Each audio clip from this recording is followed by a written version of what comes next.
Perché abbia rifiutato le cure resta il mistero principale che avvolge la morte di Marco Grasso, dipendente del settore mobilità del comune di Padova, positivo al Covid, trovato morto nella sua abitazione del quartiere Salboro. È stato ritrovato dopo una segnalazione di alcuni vicini di casa che non lo sentivano da qualche giorno. Lo scorso 3 dicembre aveva rifiutato l'intervento del 118, arrivato a casa sua dopo la chiamata di un'amica preoccupata per le sue condizioni di salute.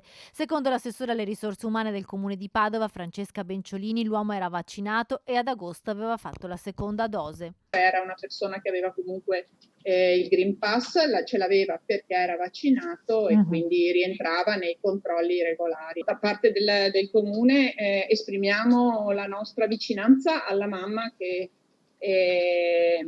era la persona a lui più vicina e chiediamo anche che ci sia rispetto del suo dolore e di questa situazione che evidentemente insomma è uscita sui giornali in modo un po' così.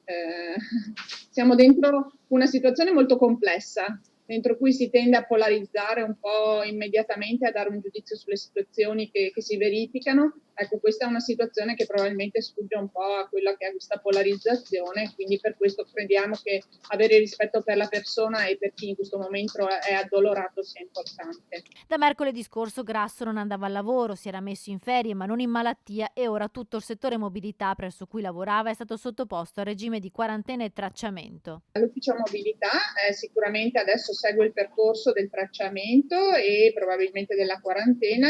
Ci risulta che in realtà ad un primo tampone siano risultati tutti negativi, quindi non c'è un tema di contagio o di focolaio.